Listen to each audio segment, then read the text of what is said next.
do that.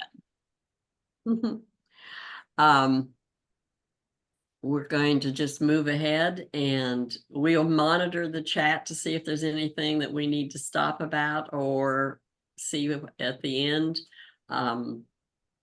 Anything you need from us? No, I'm all good to go. You're all good to go. Good. I'm going to go ahead and share my screen real quick. We are here. There we go. Perfect. Let's just do a slideshow. Where are you? Right there. We've got some great people from all right over. Yeah. Perfect. As Nancy said, thank you very much for having me, Nancy. Like she said, we met a few years ago. Definitely been a resource for me because I was new to government work. But I do have a background in marketing and advertising, as well as some other things like software development, things like that. But my background in marketing and advertisement makes me a good person for this particular conversation because I understand a little bit of the ins and outs of how marketing and advertising can influence behaviors. A few things we want to start with for this particular conversation is the effects of alcohol and what it had and the effects that it has on the child's body, how social media influences the brain, how advertising and marketing plays a part in product confusion, the latest trends that adults need to know, and ideas and tips that parents can use to engage in effective conversation with children about alcohol. The first thing I want to discuss is just the effects of alcohol on a child's body. The first thing that alcohol affects is obviously the brain. We know that a child, a young adult, their brain isn't fully developed until I believe 26 years old. We have studies and research that shows that children are drinking alcohol as young as 8, 9, 10 years old. Now, where they get it, that it just depends. It could be from their house, friend's house, siblings, wherever. But as they drink, the earlier they drink, the more damage they're doing to their brain. Some of those things are just weakened development of the white brain matter. On the right, you'll see section A, the image where that's the brain, and your white matter can be deteriorating as these children are drinking, especially when they're drinking for long periods of time. We have research from the Youth Alcohol Survey, Illinois Youth Alcohol Survey, that some of these children are drinking, 2, 3 alcoholic beverages a month. And I mean, that's at the age of 10. So if they're doing that consistently over time, their brain memory and function is slowly deteriorating at a very fast pace. Brain development, when you talk about children, first is they impairs their memory and revival and attention and executive functions. And they're 4 times as likely to develop alcohol dependence. What that basically means, you guys are all prevention, substance abuse and prevention specialists, is that the likelihood of them not wanting to drink as they grow up is going to be little to none. Once they start drinking, once it becomes a habit for them, they'll continue this process. And over time, it will become a dependency. They'll become dependent and they'll need it, which makes it harder as they become into their adult life. They also have an increased risk of anxiety and depression. We talk a little bit about this just amongst when I go to schools and talk to children about alcohol awareness and just ways to cope. And the biggest thing, the one thing I do is I make sure I'm not talking at them, because children, I've been a child. Sometimes I'm even childlike as an adult. But the point is, I know that if you talk at me, I'm not going to listen. I'm shutting down. So to try to talk at children, at teenagers especially, and tell them, don't do this, stop this, you shouldn't do this, they're tuning you out. They're not hearing you. And a lot of it is because, guess what? They are growing into adulthood. They don't know what they don't know, and it's our job to just inform them and teach them. They're going to make their own decisions. We did as children, we did as teenagers. Some of them are good decisions. Some of them, I'm surprised that we're still here. But to get back to the point, some of the other things that affects the body for a child when they drink alcohol is their delayed physical development. And this is very important. children who drink early on, their physical development actually decreases. They have an imbalance of growth hormones, particularly in young men. Testosterone declines. Their altered development of regular menstruation for young ladies also is changed. So it affects their overall body in itself. Suppression of the LH hormone that initiates puberty also is affected. And they have a heightened risk of liver injury and disease. And when you think about a teenager being 13, 14 years old with liver issues, and it's because they've been drinking since they were 10 or 11, that is terrifying to any parent or any adult who may not have even known that that child was drinking.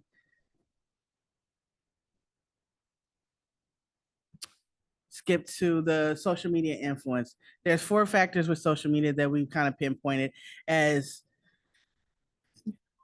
things that have influenced children. Upbringing, one's out, youth, and glamorization. Upbringing, regardless of one's upbringing, it is easy to become a product of your environment.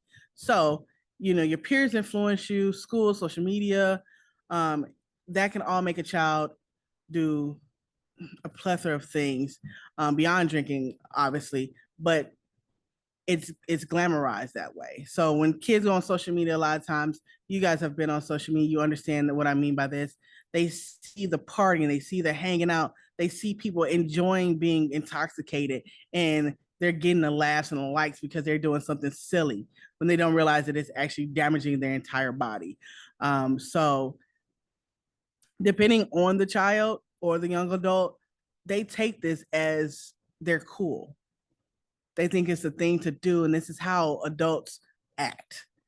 Odd one out. Most kids do not want to feel left out. I would say all kids don't want to feel left out. They don't want to feel like they're the last kid picked for the sports team. They don't want to feel like they don't have the most fashionable clothes. So they tend to bend to peer pressure. They don't want to be they don't want to feel less than, because at that age, at that those parts of their life, being included is very important. The youth, children are told by their parents, adults, in the internet that since they're young, they should have fun. Is that true? Yes, we tell children, go out, have fun. And I always say, if you're going to tell your kid that or any child that, but tell them always be responsible and make good choices.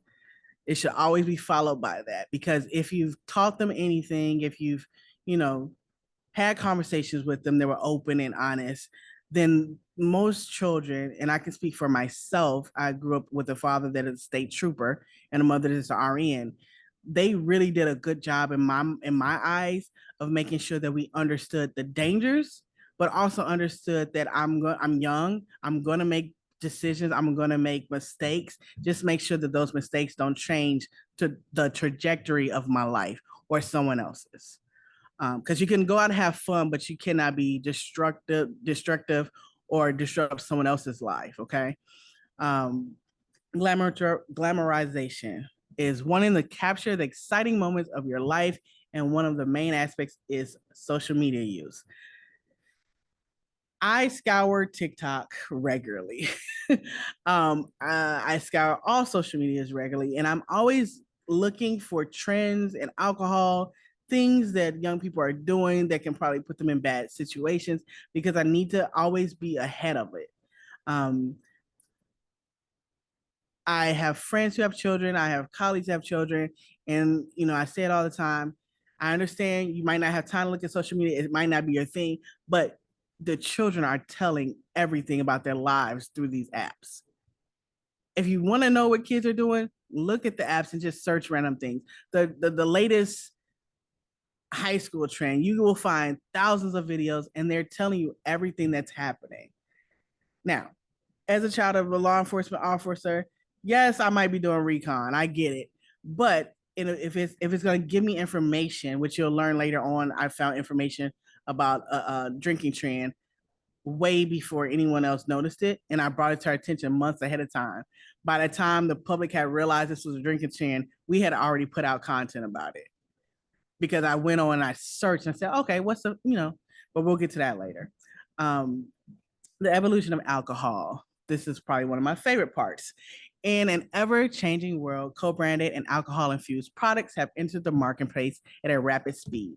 These new products require parents and communities to be aware of potential product confusion in retail stores while also staying vigilant about safeguarding the youth from access to these products. I don't know if you guys are familiar, but there are a lot of products on the market right now that are co-branded products. These products are basically the alcoholic version of the non-alcoholic beverage. So these are some examples. Co-branded alcoholic beverage. So in the fall of 2022, soft drink manufacturers began shelving alcoholic versions of their products with nearly identical labeling next to their conventional products. In some areas, these drinks were stocked on the same shelves. Okay, that's weird. No. I'm sorry about that. Let's try this again. So these products were actually stocked on some of the shelves with the non-alcoholic version, which definitely made us nervous because that's brand confusion, that's product confusion, and that can potentially be a danger to someone. So what we did was at the ILCC, we wanted to mitigate the risk by calling for assistance from the retailers to ensure that products were stocked exclusively with other alcoholic products. The product placement of co-branded products near their non-alcoholic counterparts definitely can create product confusion. And we just looked at it like this. You go into a store, mom, dad goes in the store, they have kids, they're tired, they just got from work. They're not really paying attention, but the labeling looks similar. So they just pick up the hard Mountain Dew that's sitting next to the regular Mountain Dew. Or as you see here, the Topo Chico. Can you tell, like, if there was no sign here, would you be able to tell which one had alcohol in it? The Simply is a little different because of the can, but the Beast, that could just be new advertising. You wouldn't know that. The Topo Chico, you would not know unless you really looked at it. So if they were on the shelves and you picked this up, got home, and now you're 10-year-old, you're wondering why they're acting weird. It's because they've down two of these two alcoholic versions, which have about 5% alcohol in them. Real quick, I'm gonna give you a test. It might not work. Well, it doesn't work, but that's okay. We'll keep going. This is something we created to just give you an idea of what these products look like. In this one image, there are 4 alcoholic versions of this Mountain Dew.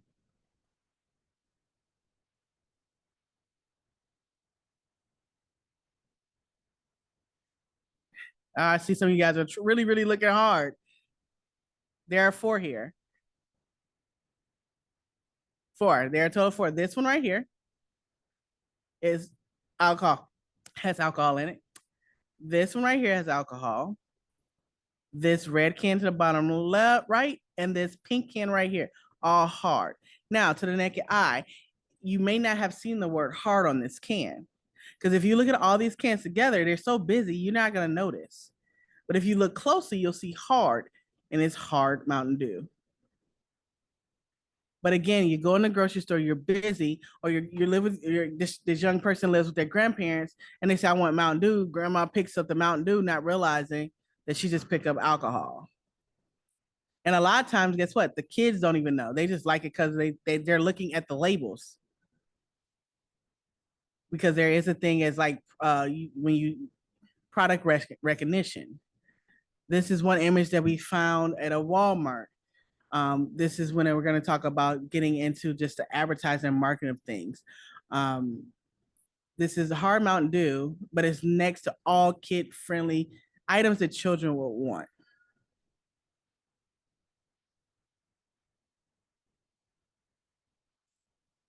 These are some other images that we noticed. This is Hard Mountain Dew right here. It's up here too, right next to the Hot Wheels and the pistachios, but more so the Hot Wheels. My first thought when I saw this was to say, wow, that's one way to get kids to put drinking and driving together. Well, you know, I don't believe this was intentional, but I just find it very odd as someone who worked in advertising that they would put this next to the Hot Wheel toys. This is a grocery store. There aren't many toys in the grocery store. This one is blatant hard Mountain Dew right next to the Kool-Aid.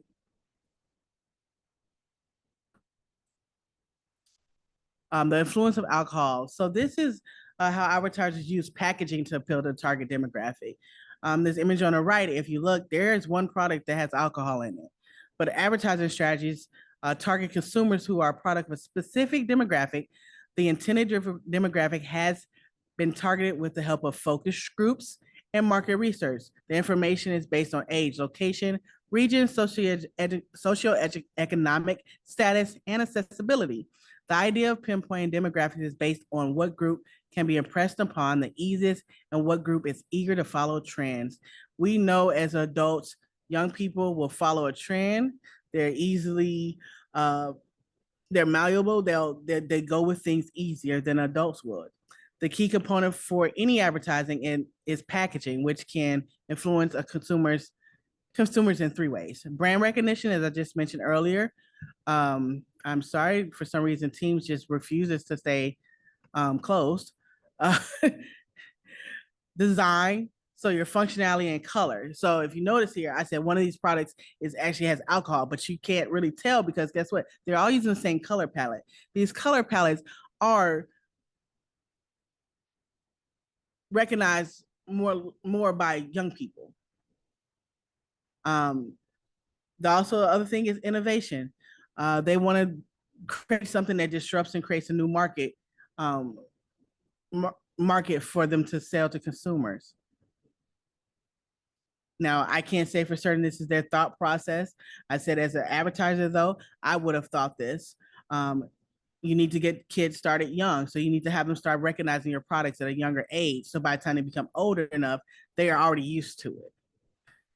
So just in case you don't know which one has alcohol, it's actually the funny water. Now imagine something being called funny water that has alcohol. Just real quick, can you find the alcoholic version of the drinks in here? It was on the first page. It is an energy drink, obviously. Just to help you out, it's this beast right here, right next to Mountain Dew. It's right between two non-alcoholic versions of the same product. Again, you're busy, you're not thinking, you're buying it. Now the question is, when you get to the register and it's scanned, you have to trust that the person, the cashier, knows it's an alcoholic beverage and does not think that it's not a non-alcoholic version. Because if they're unaware too, they would probably just think that was a mistake. There we go. What does this poster say it to you? Look who's turning 21. This is a poster we found, I believe it's Southern Illinois, and it's an advertising poster. Now, this is the thing. We can't control what marketing and advertising companies do, what products or what materials they put out. We cannot control what retailers use for their displays. We just have to make sure that we are prepared and we understand what's on the market and what products are alcohol based. I've met with several parents. Last year we did State Fair and we provided information about co-branded products. And I can say 7 out of 10 people had no idea these products existed. We had a teacher come to our table and she saw the pamphlets and asked, could she just take a stack? She said, we didn't know these existed. When did they start? I said, oh, they were out back in October. We're now in August, a full almost year later. She had no idea. We gave her a stack of brochures and she said, I'll put them in our counselor's office and around the school. She said, I'm pretty sure most of the parents have no idea that these products are on the market. This is my favorite. Now, this can is different. So yes, it's not exactly what it is, but you see the advertising for it? It's Hey Mom, Where's the Sunny D? Right over the alcoholic version of the Sunny D. So I will not confirm or deny if I tried some of these products, but if I were to, I would tell you they were not my favorite. Because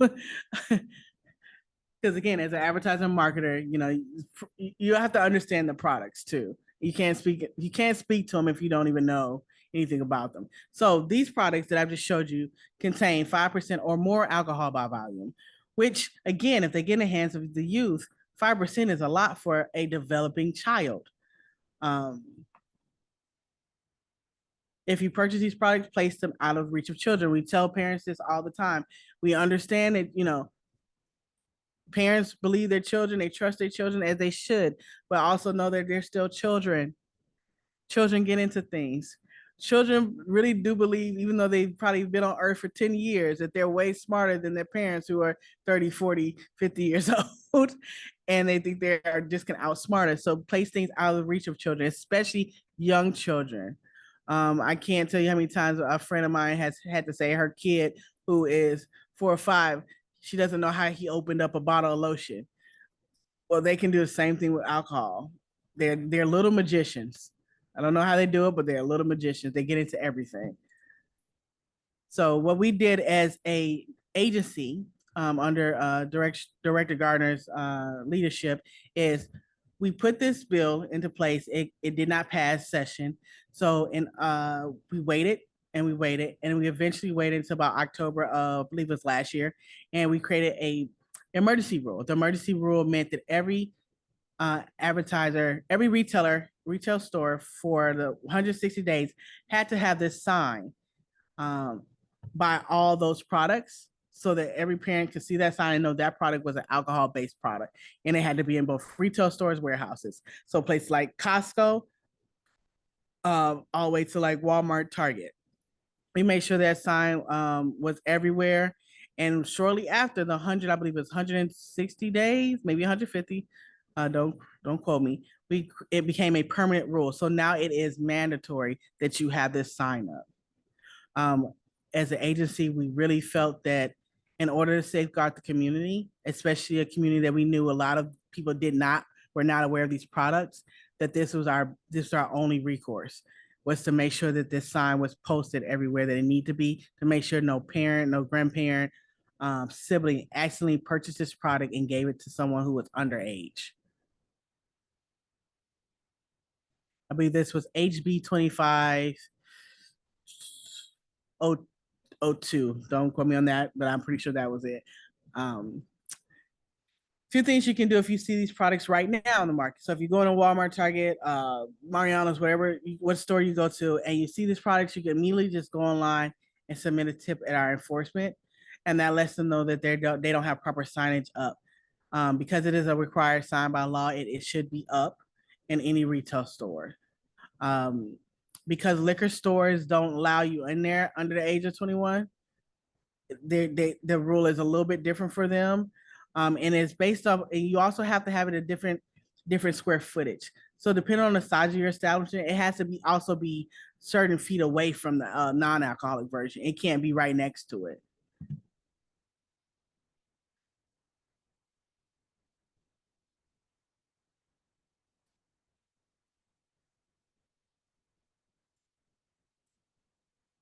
Okay, some of the drinking trends. My favorite part, I just told you, I go on TikTok, social media all the time and look up drinking trends. The trend that we found last year before everyone knew it really it existed. When I say everyone, I'm talking about parents, adults, the college kids knew. The young adults, the high schoolers knew about this product because they created this. It is called the board. It's a new trend among young adults and minors. And if you were like most college kids in the early 2000s and 1900s, as I was affectionately called by a 10-year-old that I was born in the 1900s, your college nights may have included party punch. This was in a questionable container, which may or may not have been sanitized. And there was always that one person that says the alcohol will kill the germs, right? If you haven't heard that, I'm sure you know someone who has. We were given a red cup and filled it up without question. So today's youth, young adults, they're more involved than us. And I think that's because of the growing concern over germs and the constant use of hand sanitizer. The young adults and minors of today have created this trend. It became public knowledge on TikTok. So thank you, TikTok, for that. It is called a Borg. If you've never heard of this Borg, it is basically a blackout rage gallon. And what that is basically half water. So you go buy a gallon of water, you pour half out or drink half, however they want to do it. Then you take half alcohol, usually 750 milliliters, pour it in the gallon. Then you put hydration powder and a water enhancer to give it flavor. You name it. So it has to have the Borg name inside of the name. So here's a couple examples of the names that I was able to pull off of social media. And what happens is they drink it. So they have their name on it and they drink it and they drink on it all day. Now, we can appreciate, the innovative thinking and the harm reduction it provides, as it is a closed container. So you don't have to worry about anything happening to your drink because you know what it's in your drink. It also reduces the risk of something being slipped in your drink, especially in today's society. This trend also allows those individuals that don't want to drink, so don't need to be peer pressured, the opportunity to have fun without pressure to drink, because they can just pretend that that's alcohol and it could just be water, flavored water, and they can have a great night and no one pressures them to drink. The only thing is that the risk outweighs the harm reduction, because at the end of the day, it's still a gallon of water, half of which is alcohol. Now we know, you guys know, if you don't know, that it takes 1 hour for 1 ounce of alcohol to be removed from your body. So let's just say this particular gallon is equivalent to 16 shots. So that's 16 hours. That's 16 hours. And this is concerning because we know, like I said, 1 hour per ounce that it takes your body to process alcohol. This means if you drink the entire gallon, your body is trying to process 16 shots. Some of these young adults are drinking this in less than 3 hours. It's supposed to last the whole night. Some are drinking it more. The addition of the caffeine from the flavoring. So a lot of times they're using things like Mio. Mio has a caffeine component. I know because I went out and bought the Mio because I wanted to try it in just regular water and see what it did to my body. I was up. I was very busy that day at work because my body usually doesn't take caffeine that way. And I was like, oh, it's a flavored drink. It's just a low caffeine. Absolutely not. So the addition of the caffeine from the flavoring is adding a stimulant to the drink, which is weakening your brain's response to the amount of alcohol you are consuming, which makes you drink more, but you don't feel drunk or tipsy. I call it the wide awake drunk. So you're like wide awake because the caffeine has you up, but you are completely intoxicated.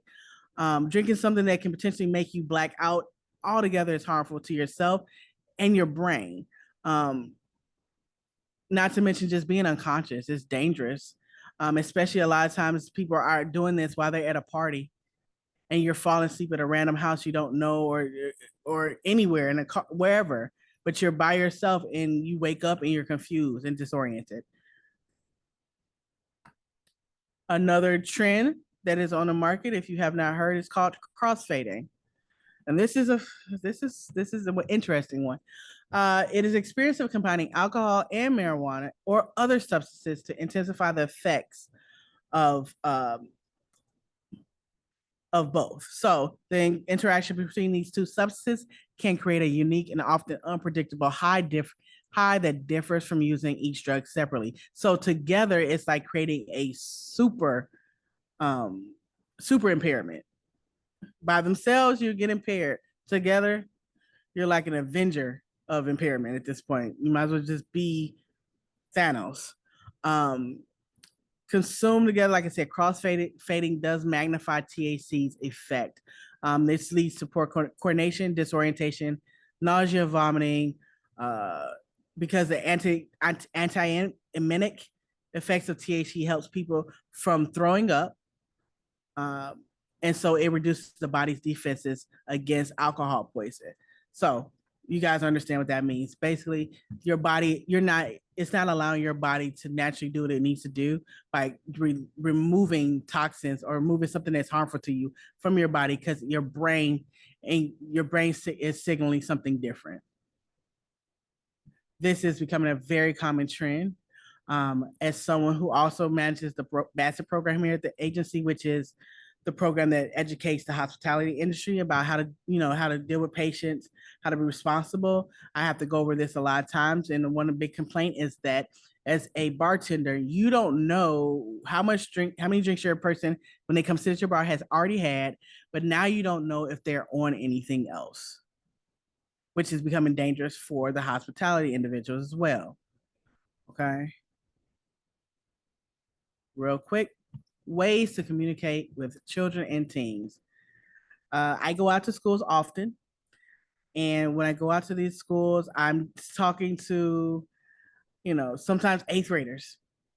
So eighth graders who typically have already seen me talk to the teenagers, so the 10th and 11th graders, and they want me to come talk to them, usually because I have gifts. I have toys and things to give away.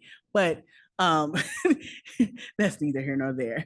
But I did just recently go to a school, and I was there for the 7th and 8th graders. Well, the 6th graders saw the pyramid course I set up for them, and they were interested. The staff was like, "Do you want to do that, young?" I said, "Typically, no." I said, "But unfortunately, kids this age they're drinking drinks. They're having drinks." I said, "But I'll tailor my conversation to their age demographic, and kind of relate to them that way." So sorry. My first thought for the 7th and 8th graders is we go through the impairment course. I have them do a sobriety test. I make them wear goggles, right? They do all this. And a lot of them think they take it as a challenge. Oh, I can beat this. And my response is, you shouldn't want to. This is not a win-win, because if you're intoxicated, you're driving, you can hurt yourself or someone else. So when we have these conversations, I'm very patient and I listen to them. There was an instance where I was at a school and this young man walked up. He said, "Oh, my dad does this all the time." What? That was my response. "What do you mean?" He said, "Oh, yeah, he's picked me up a couple of times. He was definitely intoxicated." And I asked him, I said, "How do you feel about that?" He said, "Oh, I mean, I've gotten used to it over the years." I said, "But do you think that's right?" He's like, "No." He said, "But what can I do about it?" And his concern was he would get his dad in trouble. I said, "Well, you can always try to talk to your dad." And again, he said, "How? How do you tell your dad that you don't think he should be doing that?"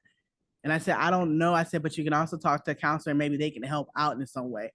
Most kids, when they have to deal with parents who are alcohol dependent, they don't want to reach out because they're scared they're going to get their parent in trouble.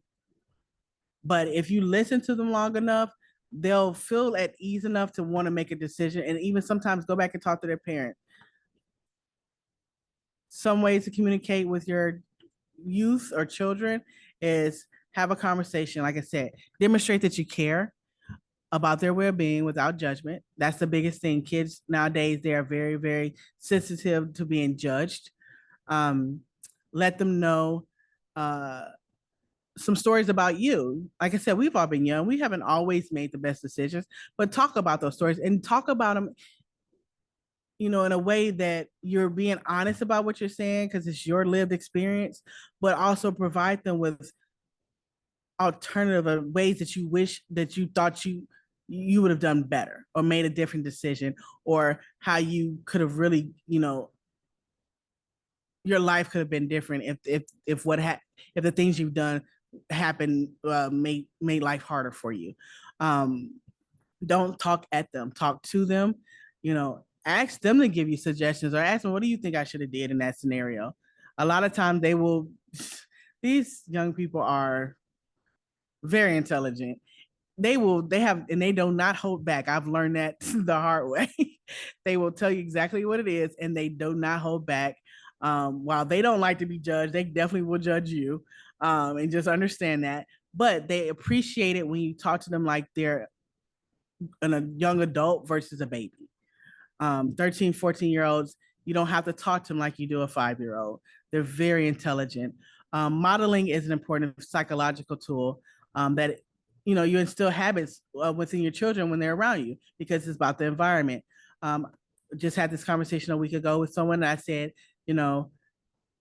as adults, adults that partake in alcohol, you have to be conscious of the events and celebrations and things like that, birthday parties where kids are around and all they see is you enjoying yourself, but you always have a glass in your hand, or there's always alcohol involved at every event. I said because kids mimic what they see.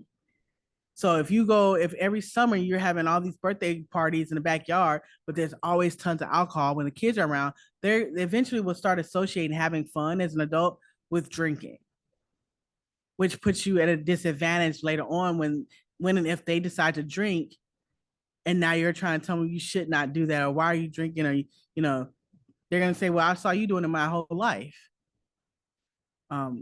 Talk about the consequences and talk about the consequences in a real way. Like I said, your stories, stories of other family members, if they'll allow it, are useful to young people. They listen to stories because they're always trying to figure out an alternative way to do things. When I do the classes, I've had several students that would take the goggles, do the sobriety test, and their first response is, "I'm never drinking. I don't want to feel like this." And they always end it with, "Is this really how it feels?" I'm like, "Well, yeah." I said, "Now imagine yourself behind the wheel of a car." And their response is always like, "Yeah, I'm never gonna drink. That's okay. I'm fine." Um, I do notice that I get more girls saying that than guys, because again, guys take it as the boys take it as a challenge. They want to win, and I just have to remind them this is not a winning situation. This is a learning situation. The other thing you want to do with your young people is acknowledge that they're transitioning in life and they're growing. Always empower them to speak freely and to speak to you openly. So again, listen to understand them, not to respond. Sometimes they just want to vent. They just want to tell you something, and they don't need you to respond or try to fix it or provide a solution. They just need to get it out. Always provide a safe space for them, because the safer they feel, the more and more they'll talk to you. We all know that at some point we've all been teenagers. Like I said, we know a teenager can shut down. They will shut down. They don't want you in their room. They don't want nothing to do with you, and they won't talk to you for weeks. If they can avoid it, create a plan. So even though you don't want them to go out, drink, and do all this stuff, you still need to have a plan for them, just in case they ever do make that choice. They need to know that there's a plan in place, that they can call you or who to contact, and how the days leading afterwards will go. Because at the end of the day, if they make that decision, you want them to reach out. If it's not to you directly, maybe a close family friend. Even if they have older siblings, talk to the siblings about it and put the whole family in it so that everyone's safe. Because again, like my parents tell me, you don't want to mess up the trajectory of your life because you made one bad choice at a young age, because you are growing into an adult and you're allowed to make choices, but you don't want the choice to be the absolute worst possible choice for your life. These are just a few other ways we like to use: empathize, respect, and educate along with discipline. That's always a touchy one for me. So when we empathize, again, share those stories, talk to your kids. If you are someone who dealt with alcoholism as a child, watching your parents, and you suffer as an adult, talk to your kids about that. They're seeing it. They're living this experience. You'd be surprised what they have to say about it, because we know that if a child grows up in a household where there's alcohol dependency, there's a higher chance that they also too will become victim of alcohol addiction. Use empathy and trust. Make sure that, again, safe space for them. Give them an opportunity to talk freely.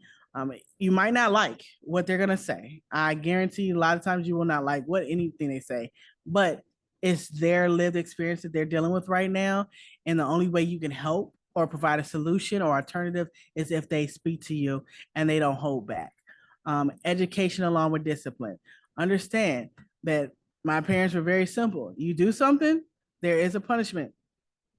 Now, it might be a short punishment It might be a long punishment, but there will be a punishment. Um, a lot of times it was just like, no phone for a week. That alone would take me out as a teenager. I'm like, what? I can't talk to my friends. I'm never doing this again. Because in my mind, not talking to my friends for a week, even though I saw them every day at school, it was the worst thing that you could have ever done to me. And this is way before technology. um, and let them know the boundaries, like the house boundaries, your boundaries, and ask them about their boundaries. Um, at the end of the day, children, yes, we are molding them. We're trying to get them to become good members of society, but they're still human. They still have feelings, and they do deserve respect uh, because they are a human. So give them that and ask questions and listen to them. These are some references within this PowerPoint. Nancy, I will gladly provide some of these slides to anyone that wants them. And again, my name is Nicole Sanders. I'm here at the ILCC. I went kind of fast, but if you guys have any questions, feel free to ask me. Nicole, there have been a lot of comments in the chat about wanting the slides. And if you don't want to just send that to me, I'll send it out in a PDF rather than a PowerPoint slide, as long as that's okay. That is fine. The commission and you, because they're great slides. No. Oh, I have more where this comes from. You guys can have these.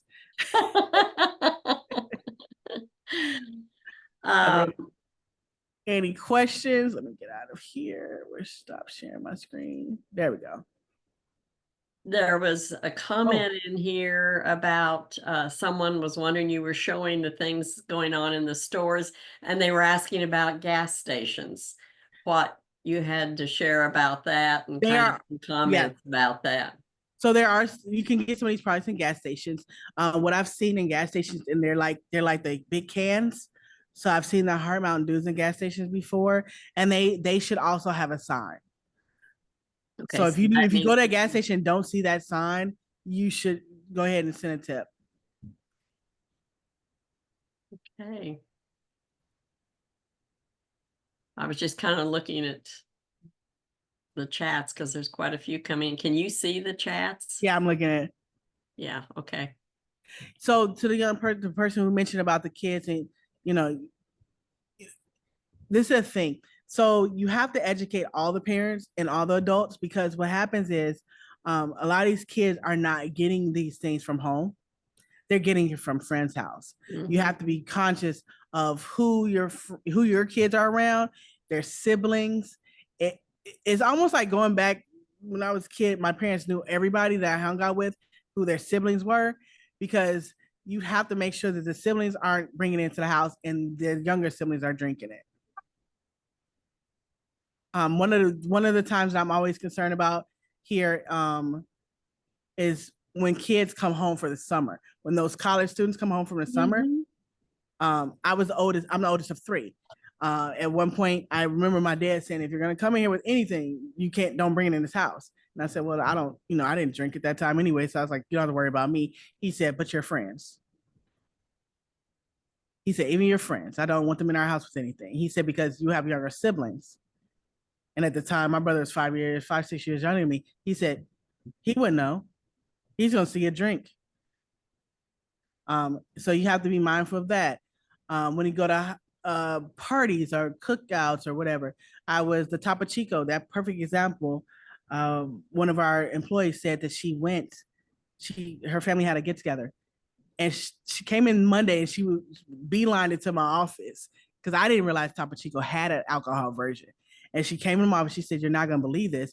My family had a cookout, and I go to grab a drink, think I'm getting a regular Topo Chico." She said, "My aunt bought them. I grab it." She said, "I opened it, took a drink," and she said, "This doesn't taste right."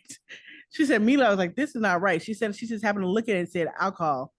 And she said, so she tells her aunt, "Hey, you get them all out, because she said, "What do you mean they're not water?" So she said we had to go into all the buckets and remove every one of them because we did not know it was not alcohol. And I said, "Oh, whoa." She said, "Luckily, one of us tried it before the kids got it." And I'm thinking, man, I'm glad you did too. But it's those kind of things. When you go to get-togethers, be mindful. One of the stories that I tell all the time is, restaurants and things like that. You know, they have restaurants where your family can go, but there's a bar. Make sure that, you know, if these products are, if they're using any of these products, that they're not making drinks, they're not mixing the kids Mountain Dew with hard Mountain Dew. You have to be vigilant, because if not, it's so easy now to get alcohol infused products. And this is not our jurisdiction, but even now you have alcohol infused ice cream, the alcohol infused popsicles last year. That was, huh, you know, because technically when you get a popsicle, it's liquid, so that falls under alcohol. But once you freeze it, it's not. Oh, So it's all the different jurisdictions of what we have control over to regulate versus the marketplace. But I can't imagine someone buying alcohol infused ice cream, sticking in their freezer. Their kid says, "Hey, mom, can I have some ice cream?" You say yes, not thinking, or a popsicle, and boom, there you have it. Your kid's now eating alcohol infused ice cream. I was at an Aldi's the other day, and I went to go grocery shopping, walked past the frozen aisle, and they weren't frozen, but I saw out the corner of my eye, I'm like, are those popsicles? So naturally I turned around because I like popsicles. And it said alcohol. I was like, oh, well, I don't want that popsicle, but okay, I'll just stick to my regular bomb pops. Um, but yeah, they're there. But again, if they're the labels are small, if you're not paying attention and you purchase these products, your children can get access to them. well, sure. I mean, even if they're in the refrigerator around my house, my grandkids that love the ice sticks and stuff, Oh yeah. they have something like that in there. They're going to be into it with, we don't, thank goodness we're a recovery home, so we don't have those in the house. But if we did, they wouldn't even hesitate to help themselves to what's in the fridge. And I think most children feel that way. It's my home, it's my environment, it's my family. Because it's their safe space. Yeah, And exactly. most They think of it kids as their safe believe, space. whether they want to believe it or not, most kids believe that their parents would never put something in their face or give them something or allow something in their safe space that is dangerous for them. Yep. Yep. That's the one place they trust the parents the most, is at home. So yeah, you just have to be careful, monitor it, pay attention to products in the store. I can't say what's going to come out next, but like I said, popsicles and ice creams are here. So Right. who knows what's next? Last year we got word, well, early this year, we got word that Dunkin' Donuts has an alcohol infused coffee now. Really? Not joking. That I believe it's a vanilla flavor, a mocha, and I want to say a caramel. Look it up. I promise you it's out there. Now, think about this. This has nothing to do with children, but when do you drink coffee mostly? In the When do you morning. pick up a coffee? What do you do when you pick up that coffee? You're usually where? Oh, In your car. oh, car. Yeah. What? I'm sorry, I just saw this last message. What do you Yeah, mean me too. Sonic has seltzers now? I hope it's water. It's everywhere. So this is the thing, and I don't want to harp on it because I don't know what the advertise. I don't know I can't speak for them, but what I will say is it's becoming a trend to add alcohol into everyday products. And in my mind, as a former person who worked in advertising, you're you're not going to convince me that it's not a way to get your new consumers ready. Yeah. Yeah. This was not an alcohol product, but again, brought to my attention because apparently everything alcohol in a product comes to me now. My the things I see, I'm terrified half the time. Yeah, Sunny D did come out a while ago. I'm being recorded, but I would say that it's like a screwdriver. That's what it tastes like. Um, you can find the signage on our website. We also have hard copies in our office.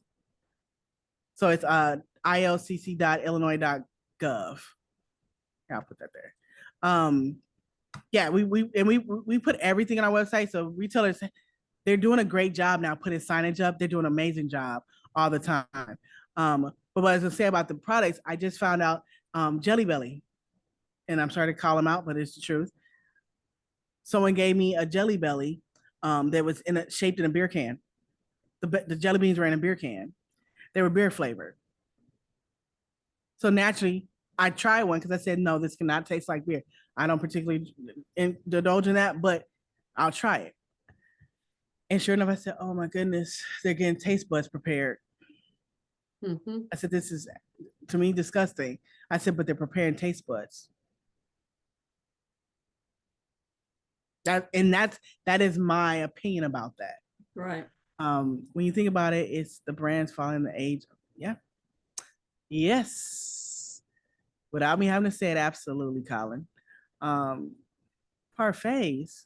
What? Well, I came here to give a presentation. You guys are stressing me out. What do you mean? Parfaits. Okay. I know next time I'll go see that. I don't even know how would you do that. I'd have to see that one because I can't even imagine. I can't even imagine that. We've got an Aldi's here. I'll have to look. Oh, for sure. If I can't find it, I'm gonna call you, Nancy, and say, did you find it? Okay, I'll look and sometime this So week. this is the thing. Granola's on the top and pudding's on the bottom. So are they putting it in a pudding? You Interesting. don't have it because it's not liquid. Yeah, exactly. Ours is liquid stuff. Now at some point, something will be coming down the pipe. Hopefully we can take care of all of them. But for now, just the liquid. But even still, as you go through, as people are typing and putting in chat, pay attention to what you buy at the grocery store. And then look, we all have Google. Google it and see if there's a alcoholic version of it.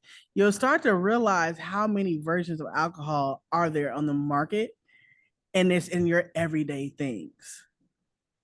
Because for me right now, liquid is the beginning of just a explosion of alcohol fused everything. The coffee threw me off. I said, I understand Irish cream. I went to Ireland once. I understand the Irish cream. They like that over there. But I don't understand the coffee having alcohol here in the States. And who I think it was, I want to say Dunkin' Donuts. I want to say it was Dunkin' Donuts. So, and again, even the funny water from the earlier slide, Right. it's called funny water. Why would I even suspect there was alcohol in it?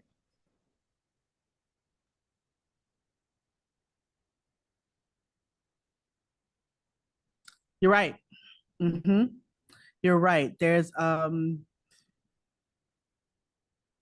again, that's a concern because crossfading is very common. It's very common, and a lot of the youth are doing it. They have a very YOLO mentality. You only live once, so they're like, but when they say that, I'm like, but you want to live long. I don't. Yeah. If you get one life, let's try to make it to at least 75, 80. You're 14. You got a long ways to go here, buddy. What else? Yes, Doritos has one too. Yeah, that one didn't make this slide, but yes, they have one. Like I said, Sour Patch. Warheads has one. Now I don't know how that works, and I would never try that one. It's because I'm just thinking sour with alcohol. Yeah, you guys, again, you will start now we've had this conversation, you will start noticing it everywhere. But again, it's up to us to all educate everybody else. So when you notice it, talk to your friends, your family. Like I said, talk to grandma, let her know, like, hey, don't go to the store. If it costs more than $5-6, you might want to look at the labeling. No. This is great. I knew it would be great. I knew we needed to do this. So it's just about, we've still got a couple of more minutes, but I want to remind people as you sign off, the survey will pop up, and I would love to have you back, Nicole, sometime this next anytime fiscal year and do even more of this. I think this is just something that our families need. Parents need it. the youth need it, and we need to work together to see Yes, what we can do. the stores are legally required. It is a law now that sign has to be up. Yes, sir. Yes, ma'am. Sorry, Caitlin. Yeah, I agree. It's a great, No, I good time. appreciate you guys. Thank you so much, Nancy. As always, anytime you need me, call me. I will. I will. And let me and- know about the fair time. you're when I say, I haven't been in years. I always love an excuse. well, the first apple Slurpee, non-alcoholic apple Slurpee is on me. Okay. Yeah, Yeah. And if you guys need any information or anything, Nancy has my information. And it'll be on the slides as well. right. Reach out. We're starting to do a little bit more presentations around the state. So I'm trying to get out a little bit more to relay this information. Because again, 7 out of 10 did not know these products were out there. So I know there's hundreds, thousands more that have no idea. And my part of my job is making sure that we provide safeguards for the youth in the state of Illinois. Okay. Well, everybody, I appreciate your attendance, and I am just so glad everyone hung in. That says you're really good, Nicole, because when everyone hangs in like this, you're giving them what they need. And I agree, your sense of humor really makes it tie people in. Thank you very So much. we will talk to you later. Bye. Everybody, have a safe summer, and we will be sending stuff out in the next month or so with things that are coming ahead. Have a good one. Thanks, guys. Bye. Talk to you later, Nancy. Bye-bye.